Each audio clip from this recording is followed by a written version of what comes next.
12, 2025 in Cameroon as President Paul Biya convenes electorates. This officially marks an end to voters' registration in the nation.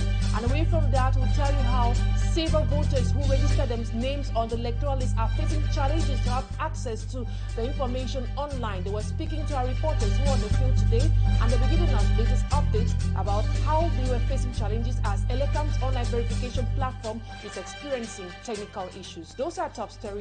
The news in full in a jiffy.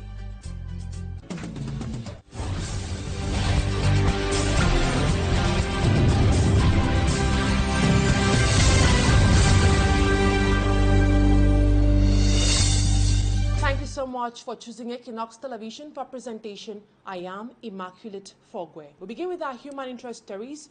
The situation at Marché de Femmes, the Douala 2 subdivision, is dire for civil traders whose business sites were demolished by council workers today. Traders claim they weren't informed about demolition despite rumors circulating earlier in the week that their shops will be demolished. With the new academic year approaching, they are worried about how they will support their children's education after losing everything. Ese Lucilengu tells us more. The demolition, which began in the early hours of Friday morning, has dealt a significant blow to the traders of Marché de Femmes.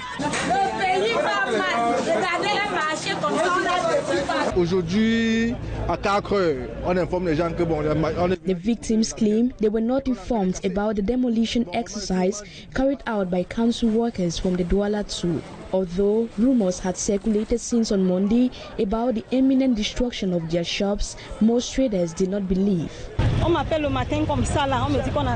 A trader recounts how she received a call early in the morning urging her to rush to the market, but unfortunately she could not save her goods.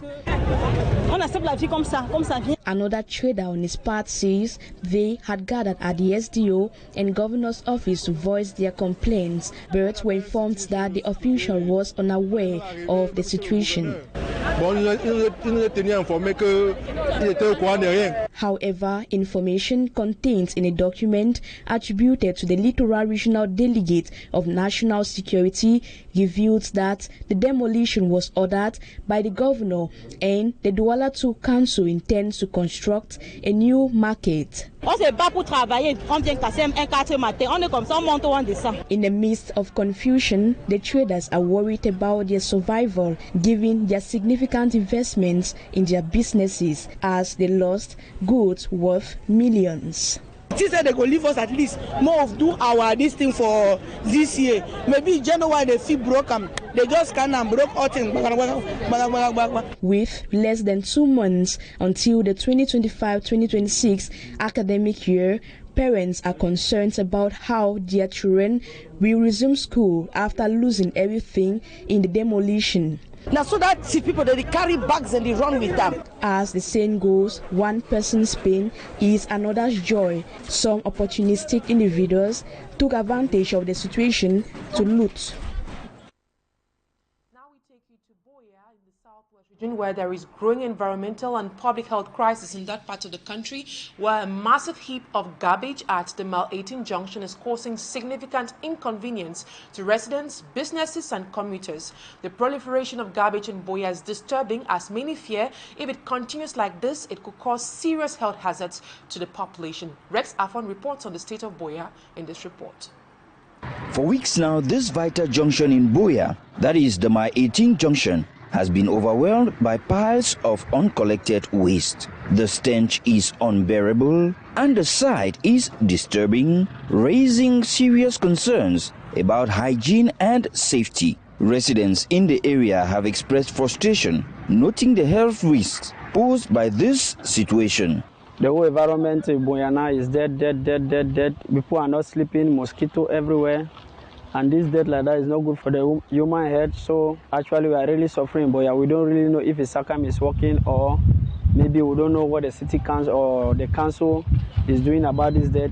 It's not only here that you can see debt in Buea. Everywhere in Buea, you see debt everywhere. Commuters and pedestrians also face challenges navigating the junction as the waste encroaches on sidewalks and roadsides. A lot of traffic because of the dirt and the potholes, and the smells that come out from that dirt is not really easy. So we are begging on the authorities to see what they can do to even clean the dirt. Many residents blame the situation on irregular waste collection. The town of Buea may not have been a safe haven security-wise in recent months, but it definitely has been a safe and conducive environment for huge garbage like this that you see behind me. In fact, the population have complained that in recent times, passing in places like this, just like in other places in the town, it has been hectic. Remember, the senior divisional officer for Fako, Vyang Mekala, last year paid a visit to Buea and said Buea has to be clean. But what we are seeing here is that Buea is far from being clean.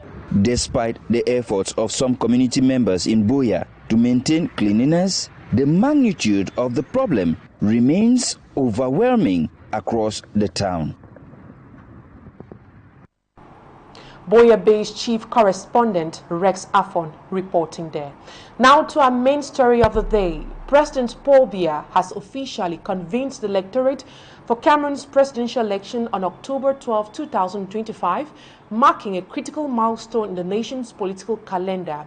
This announcement, made via presidential decree, adheres to constitutional timelines and sets the stage for a high-stakes contest amid deepening political fractures and societal challenges. Cameroon's Electoral Code Section 116 mandates elections 20 to 50 days before the incumbent's term expires, November 6, 2025. And October 12 falls within this window and aligns with the requirements for voting on Sunday, which is a public holiday. In the same vein, the concepts of electoral body and electoral college are fundamental to understanding the democratic processes of the country. In Cameroon, the electoral system is based on direct universal suffrage, where citizens vote directly for their preferred candidates. Amidst confusing use of the terms in an electoral year as ours in Cameroon, Fomiam Song-Sanda in his report highlights the difference of both terms. His report. Electoral body, also known as the electorate, refers to the entire group of citizens who have the legal right to vote in elections. In Cameroon, the electoral body consists of all Cameroonian citizens who are at least 20 years old, enjoy their civic and political rights, and are registered on the electoral register. The electoral body is the foundation of democratic elections, and its composition and management are critical to the legitimacy of the electoral process. An electoral college, on the other hand, is a body of representatives formally elected or appointed to choose a head of state or other high officials. In countries that use the electoral college system, the president or other officials are not elected directly by the people, but rather by a group of elected or appointed representatives. In Cameroon, the electoral system is based on direct universal suffrage, and there is no electoral college. The president and members of parliament are elected directly by the people, not by a group of representatives. The electoral body, comprising all registered voters, play a crucial role in the democratic process in the country. The key differences between the electoral body and the electoral college in the Cameroonian context includes, among others, direct and indirect election. That is, the president and legislators are elected directly by the people, whereas in the electoral college system, they would be elected by a group of representatives. The electoral body in Cameroon consists of all registered voters, whereas an electoral college will consist of a selected group of representatives. The electoral body in Cameroon is responsible for electing officials directly, whereas an electoral college would be responsible for electing officials on behalf of the people. In conclusion, the electoral body and the electoral college are two distinct concepts that play different roles in the democratic process. Fomi Armstrong-Sanda reporting there. Voters in Cameroon are facing issues with the Lekam online verification platform. Some registered voters can't find their details, while others have verified theirs without issues. This discrepancy is causing concerns, and voters are calling on Elecam to resolve their problem as fast as possible, as Annabella Leke tells us.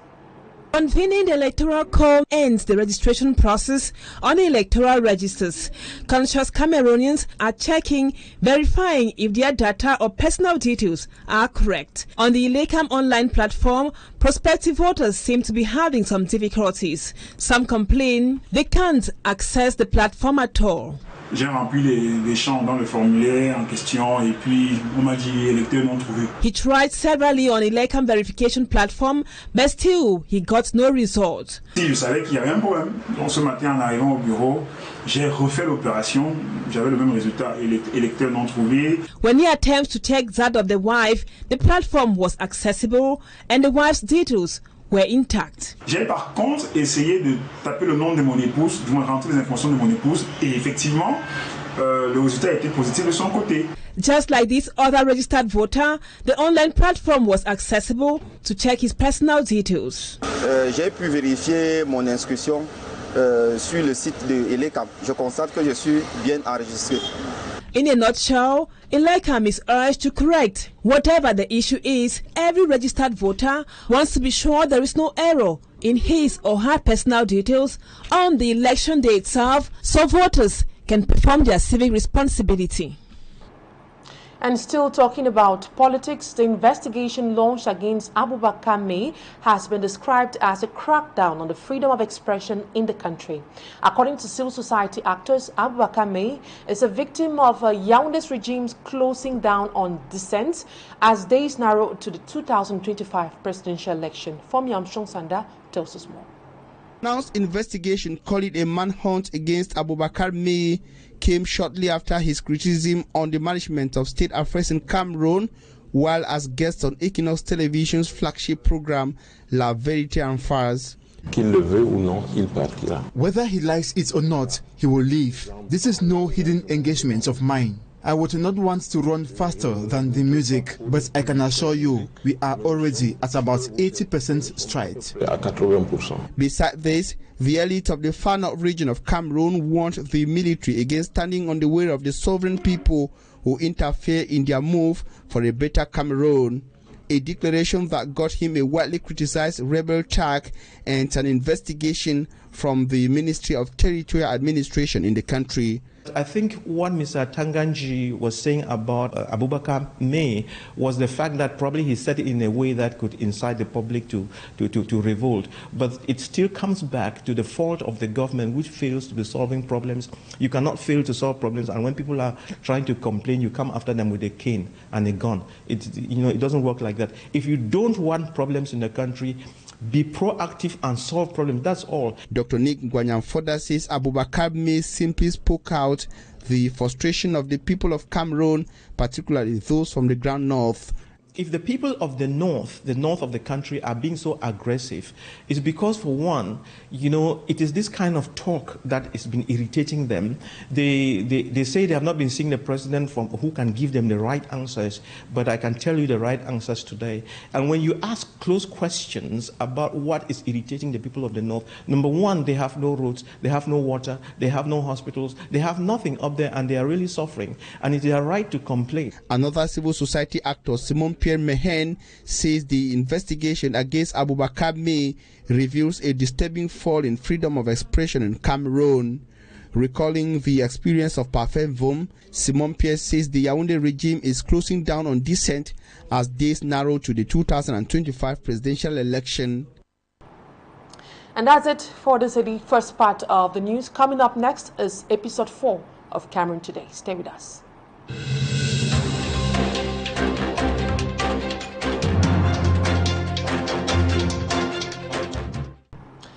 Inhabitants of Ibaka village in Belabo subdivision are crying out for basic social amenities. Despite being located near the Lompanga hydroelectric dam, the village is plunged in darkness. The education sector is struggling with pupils forced to learn with just a single teacher. The situation is further exacerbated by the poor road network, which becomes inaccessible during the rainy season. Smart Jikangable paints a vivid picture of the situation faced by locals in this part of Cameroon. His report. In the heart of a forest, the traditional chieftaincy reveals its full majesty through an imposing building. We are in Belabo subdivision, east region of Cameroon. What strikes at a first look is this small hamlet perched on a hill. It's not the only remarkable pure air, but also the traditional wooden shelters in front of every home, a living testimony to an ancestral culture which is still respected till date. It is a place where we assemble. It's a place where our parents educated us. In the night, our parents tell stories. We are 30 kilometers from Belabo and less than 80 kilometers from the Lompanga hydroelectric dam, a symbol of Cameroon's modern energy ambitions. Yet, the village remains forgotten, landlocked and abandoned, so close to the promises of development, and yet, so far. Ebaka is one of the biggest villages. To travel to Lompanga, we use this road. Here, the irony is cruel. High voltage power lines carrying electricity to major cities pass nearby, but the village itself remains without electricity day and night. There is lack of electricity because there are several petty businesses which turn around electricity, but it's difficult for them to operate. Talking about potable water, we have a source in the village. It doesn't flow, but where I walk, it flows. No electricity, no water, no paved roads. The only public school in the village is no exception to this harsh reality.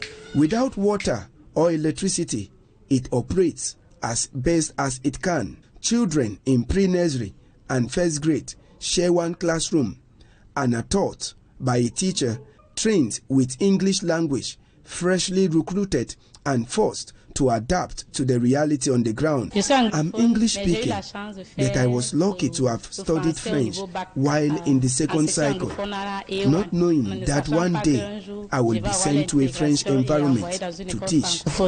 A huge educational challenge, both for the teachers and children, left to an impoverished form of education. We are very few of us here, so we are forced to mix up things. The school's headmistress occupies a corner of a classroom as our office. It's an old institution that was created since the late 50s. No office space. Reasons I'm battling in one classroom with the kids. Difficult to receive their parents in privacy. James, who is treasurer of the Parents Teachers Association of the Lone Primary School in Ebaka, is also the school's security guard. The PTA has paid for one teacher, and if we don't pay well, the teacher will also go. At Ebaka, the promises of the dam don't cross the hills. The contrast is glaring. Just a few kilometers away, Lompanga stands as a flagship of national energy policy, but Ebaka, neither homes, schools, nor health centers receive a single kilowatt. Villagers only watch convoys of new trucks and air-conditioned 4x4 vehicles belonging to technicians at the dam drive by, return to their huts on foot, often in total darkness. The remote village embodies a two-speed development. Ebaka is not asking for promises, just water, electricity, and accessible roads. We give all glory to God. Even when I go to the farm, it's God's mercy. And when I return, still on God's grace. Ebaka, close to God, but far from paradise. Coming up next is Talking Point. Stay with us.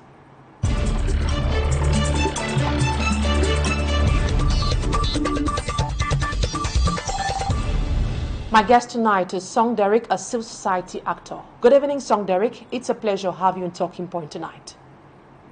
Good evening, Emma. And thanks for having me. And good evening to all the viewers of Equinoxe television Talking Point, and sympathizers all over the world. It's always a pleasure to be on your platform, especially at this time when silence has become so comfortable and speaking the truth looks like a threat. Song Derick, today at exactly 5 p.m., the electorate was convened by President Paul Biya, and elections are set to take place on the 12th of October 2025. Song Derick, do you have your voter's registration card with you? I have my voter's card. I made an effort to register early and get my voter's card early. Not because I trust the system, not because I believe in the system, but because I believe that giving up is not an option. It is not time for us to give up completely. And that is why I registered and had my voter's card. But having the voter's card is not enough. Does the voter's card have the power it deserves? Will the votes be transparent? Will the process be clear? Will the people's vote count? Or the system will still rig the votes? The bigger question should be, have the voters' card been given the power that it deserves so that we are able to vote, our votes will count, and our votes will not be buried, as always has been the case with the system. This is our voters' card, but the system might not make it count. However, it is not time to conclude, because we still have an option. The vote is our choice. The vote is our voice. And Cameroonians all over should make sure that they get their voters' card, protect it, and wait for that day to cast their vote so that the vote counts. Song Derick, how do you perceive the momentum building up to the elections that is come October 12, 2025? Well, Emma, the euphoria is not there as we expected. You can feel it and you can see it. People are not talking about the elections, not because the people don't care, simply because they are disappointed. They are tired of the system. Look around. How many political debates are going on with the supposed aspirants? How many of them have come to your TV to sell their agenda? Very few, or maybe they are not even available. How many political parties have you seen having rallies with the people in the communities, talking to the villages, going to the suburbs? How many of them have you seen? The euphoria is not really there, because votes have to be taken to the grassroots, to the masses, to the electorate, the people who have the voters' card. But very few political parties are doing that. Very few political parties are sensitizing the people. The people who do not even believe in the electoral system. The people who do not even believe that the ballot box will change this country. It was time for the opposition to go to the street, to go to the community, to meet the masses in the marketplaces, in the villages, in the beer parlors, to talk to them, convince them, sell their agenda to them. But where are they? They are nowhere to be found, and the euphoria is not there. Not because the people don't care. But we can't just conclude that they are not doing their job, because we know there's a specific time when campaigns are supposed to hold, and not respecting that time is equally going against the law. However, till date, Elecam hasn't published the list of registered voters. What implications does the delayed publication of voters list have on the electoral process? The delay in the publication of the voters list is a very huge problem. It's a big issue. In fact, a hidden voters list is a silent coup. We don't need guns to take over power. You just need secrecy. And that is what Elecam is practicing. Voters, remember, voters list is a public document. It's not a private document. The list needs to be published on time so that voters will check their place of vote, they will check errors, they will do the necessary corrections on time.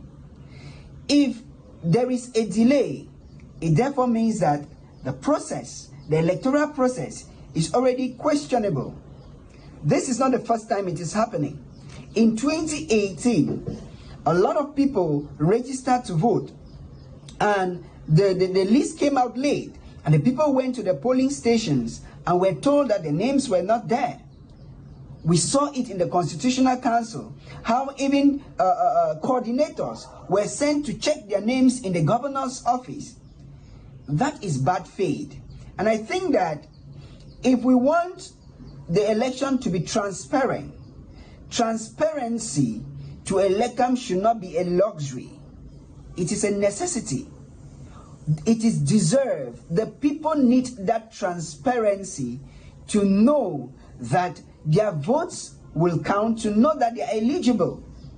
Why not publish the electoral list on time so that political parties will check, voters will check and know the errors, and the errors are corrected within the time frame?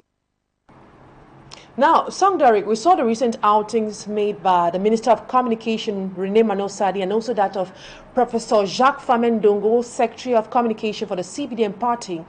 The CPDM party seems divided on President Paul Biya's candidacy. What does this uncertainty reveal about the party's internal dynamics?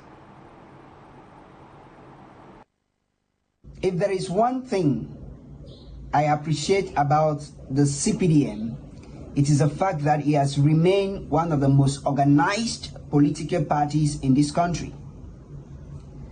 At a time when there is confusion right inside the house, it tells you that when you have a leadership that does not plan transition, Chinua Achebe puts it, things fall apart. The center can no longer hold. But sadly enough, it is a time for the opposition to take the lead and come together when they are seeing the indoors of the ruling CPDM shaking. But no, where are they? SDF is busy fighting MRC. MRC is busy insulting PAP. PAP is busy doing nothing. That is the dynamics. But the problem, the bigger picture is this. When there is no transitional leadership, when the party has not planned transition, you see such things happening. Because you hear statements like, Mr. Biya is a natural candidate. Who told those people making those statements that they cannot be leaders in Cameroon? Who told them that they cannot be president in this country? Who told them that they are not natural? The shake-up is an opportunity for us to explore and use to our advantage. Derick, civil society actor, thank you so much for accepting my invitation on Talking Point tonight. That's all for the cap to today's edition of the 6 p.m. primetime newscast on Equinoxe Television. Thank you so much for always staying with us. Have a wonderful weekend in the company of more interesting programs on Equinoxe Television. Bye-bye for now.